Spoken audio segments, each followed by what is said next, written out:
ចាជំរាបសួរបងប្អូនទាំងគ្នាជួបគ្នាសារថ្មីម្ដងទៀតហើយថ្ងៃនេះនាងខ្ញុំមាននៅคลิปវីដេអូខ្លីមួយដើម្បីធ្វើការចែកជូនបងប្អូនទាំងគ្នាទាក់ទងអំពីសម្រស់ចាតែសម្រាប់បងប្អូននារីហ្នឹងគឺពិតជាត្រូវការចាប់អារម្មណ៍មែនទែនអំពីបញ្ហាសម្រស់ចាវាសារៈសំខាន់យ៉ាងខ្លាំងចំពោះសុខភាពចំពោះជីវិតយើងពីព្រោះទៅសម្រាប់គឺជាដើមទុនមួយផ្នែកនៃជីវិតរបស់យើងដែរចាចាំតែនេះថ្ងៃនេះគឺនាងខ្ញុំមកធ្វើការចែកម្លែកអំពីអាកំបាំងដែលធ្វើសាច់យើងស្អាតបងប្អូនចង់ដឹងអត់អាកំបាំងដែលធ្វើសាច់យើងស្អាតបងប្អូនឃើញចាស់ពីបរមរានអត់ចាបងប្អូនអូចាស់ពីដើមសាច់កូនអំសូខ្ចីសល្មត់តែម្ដងដាក់ហាត់ថ្ងៃក៏ប៉ុណ្ណាក៏អត់ខ្លាចភ័យថាជាប់មុខដែរចា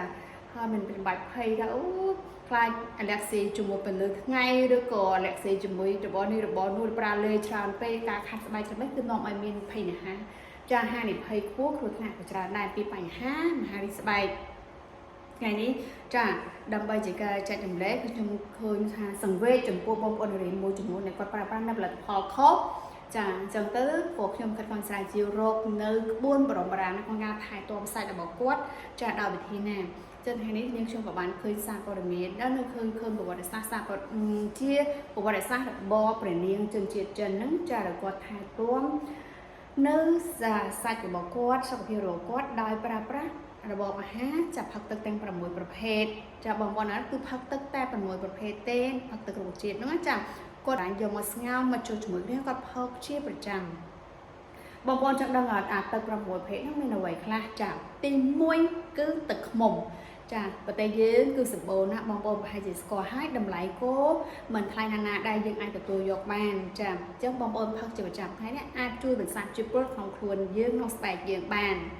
ចាប្រភេទទី2គឺបងប្អូនដឹងហើយហងឈីជាមួយបត្រាក្រហម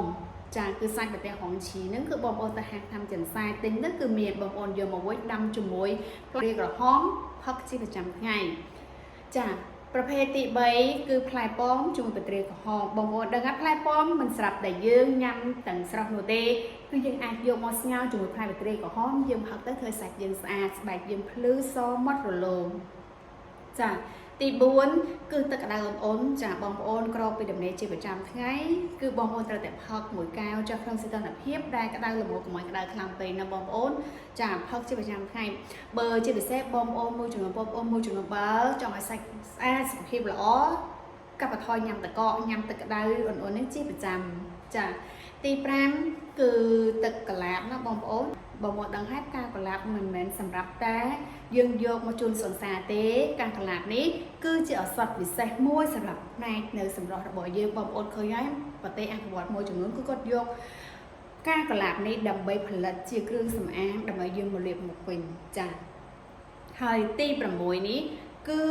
យកនៅក្រូចទឹកក្រូចឆ្មាលាយជាមួយនឹងស្ករក្រហមចាគេហៅបើថាចឹងគេហៅស្ករខ្មៅហ្នឹងបងប្អូនឆុងលាយចូលគ្នាផឹកយើងកុំប្រើប្រាស់ស្ករសអីស្ករសគឺអត់មានជីវជាតិនោះឡើយស្ករក្រហមគឺមានជាតិដែកខ្ពស់យ៉ាងខ្លាំងចាសម្រាប់អ្នកដែលមានជំងឺផ្ដាសាយឧស្សាហ៍ផ្ដាសាយនោះអញ្ចឹងបងប្អូនអាចផឹកជាប្រចាំថ្ងៃបានគឺជួយស្បែកយើងចាភ្លឺថ្លាចា